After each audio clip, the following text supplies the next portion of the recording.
Thank you Durgamma తల్లి. పిన్ని గారు, థ్యాంక్ యూ దుర్గమ్మ తల్లి. మీరు ఈ నిజాన్ని అందరి ముందు బయటపడేలా చేశారు.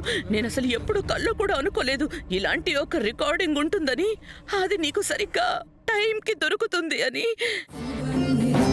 కానీ చూడమ్మా, దుర్గమ్మ తల్లి లీలలు మహా అద్భుతం. నిజం నీ ముందు బయటపడింది. నేను కేవలం దుర్గమ్మ తల్లిని ఒక్కటే వేడుకుంటున్నాను, ఆవిడ ఏదైతే నిజాన్ని నీ కళ్ళ ముందు చూపించిందో ఆ నిజాన్ని భరించే శక్తిని కూడా నీకు ఇవ్వాలి అని.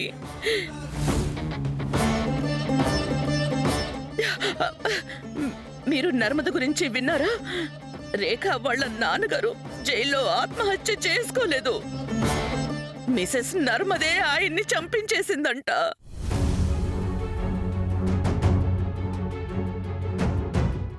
అసలు నువ్వు చెప్పేది ఏంటి శైలజ?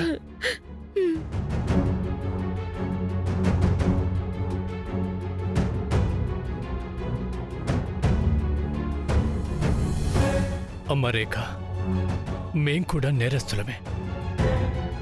ఏదేమైనా సరే ఎంతైనా నర్మద మా ఫ్యామిలీలో వ్యక్తే కదా.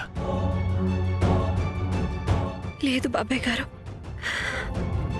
ఇలా నిర్దయగా ద్రోహాలు చేసేవాళ్ళు ఎలాంటి బంధాలు బంధుత్వాలు చూడరు. అమ్మ రేఖ, మరి నా రాఘవని ఎవరు షూట్ చేశారది?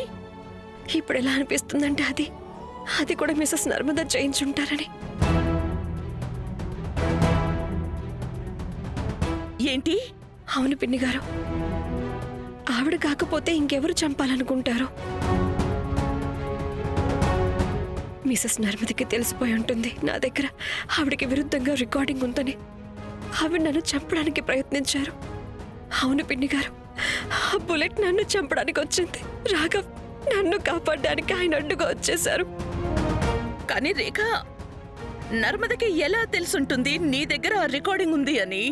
పిన్ని గారు, ఏ వ్యక్తి అయితే మా నాన్నని జైల్లో చంపించగలిగారో ఆవిడకి నా మీద నిఘా పెట్టడం ఏమంత పెద్ద విషయం. ఆవిడ చాలా పవర్ఫుల్, ఆవిడ దగ్గర చాలా డబ్బు ఉంది, తను ఏవైనా చేయగలరు. నువ్వు చెప్పేది నిజమేనమ్మా. ఇప్పుడు నాకు కూడా నమ్మకం కలుగుతుంది. ఏ ఆడదైతే తన స్వార్థం కోసం తన చిన్న చిన్న పిల్లల్ని వదిలి వెళ్ళిపోగలదో తను ఏమైనా చేయగలదు, ఏమైనా. మరైతే మనం ఇంకెందుకు ఎదురు చూసేది? మనం వెంటనే మిసెస్ నర్మదని పోలీసులకు అప్పచెప్పేయడం మంచిది. వద్దు, ఆవిడ రాఘవ్ వాళ్ళ అమ్మగారు.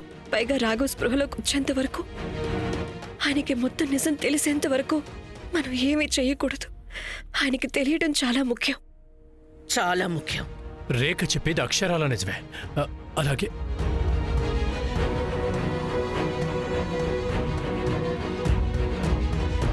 మీలో పేషెంట్ బంధువులు ఎవరు? ఏమైంది? పేషెంట్కి ఇంటర్నల్ బ్లీడింగ్ మొదలైపోయింది. డాక్టరే చెప్పారు వెంటనే ఆయనకి సర్జరీ చేయాలని. అయితే చెయ్యండి, ప్రాబ్లం ఏంటి? ఇందులో చాలా రిస్క్ ఉంది. సో సర్జరీ చేయడానికి ముందే మీరు కన్సెంట్ ఫామ్ మీద సైన్ చేయాల్సి ఉంటుంది. సరే పదండి, నేను సైన్ చేస్తాను, పదండి. రేఖ, రాఘవ్, అమ్మా దుర్గమ్మ తల్లి, నా రాఘవని కాపాడమ్మా. వాడికి ఏం కాకూడదు, ఏమీ కాకూడదు.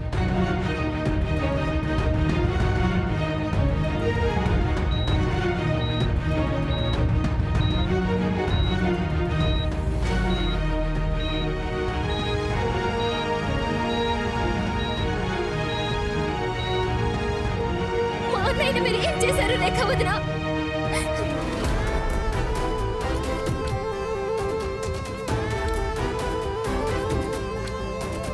మా అన్నయ్య మిమ్మల్ని కలవడానికి వచ్చాడు కదా, అండ్ మీ మీదకి వస్తున్న బుల్లెట్ ని తను స్వయంగా వెళ్ళి అడ్డుకున్నాడు. మీరు మా అన్నయ్య అలాంటి ప్లేస్ కి ఎందుకు రమ్మన్నారు? ఎందుకు?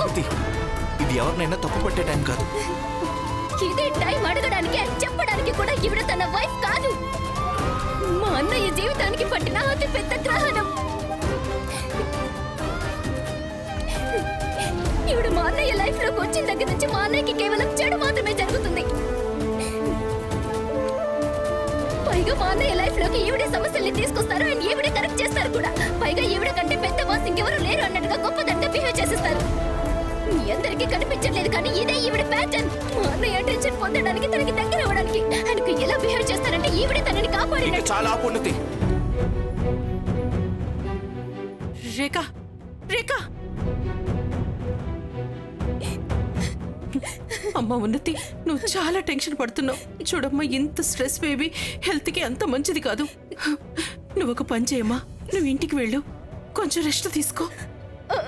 సారీ అత్తమ్మ గారు, నేను రేఖా వదినతో నేను అలా రోడ్గా మాట్లాడుండకూడదేమో. ఏం పర్వాలేదమ్మా, నువ్వు ఎవరికీ క్షమాపణ చెప్పాల్సిన అవసరం లేదు. మనందరం కూడా ప్రస్తుతం చాలా బాధలోనే ఉన్నాం.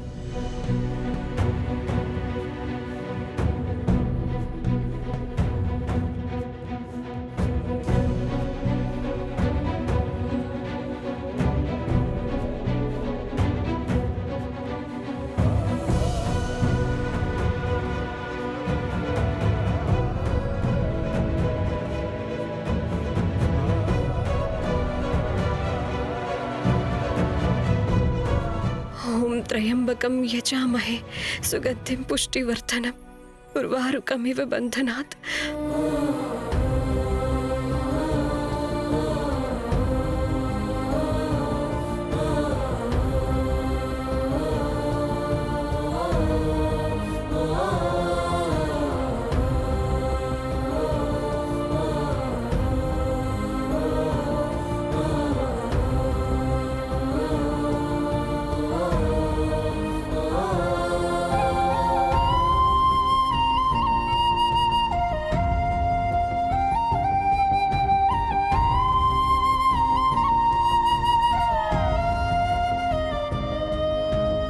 ఎవరో ఎవరికి ఎవరో ఏమో ఏమవుతారో, నీతో అక్కడ వరకు నిలిచేదెవరో.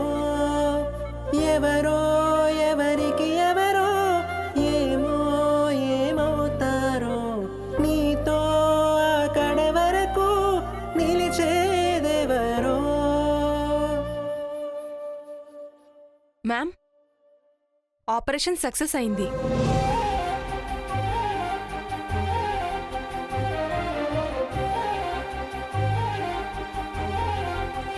పేషెంట్ని అబ్జర్వేషన్ కోసం ఐసీయూకి షిఫ్ట్ చేశాము.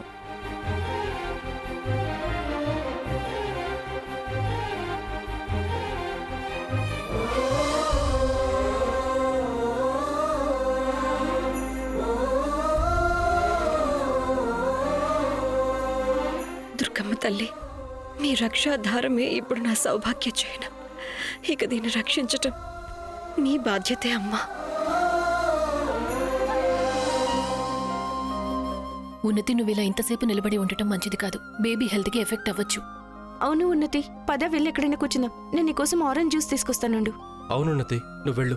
బావని చూసుకోవడానికి మేమందరం ఉన్నాం కదా.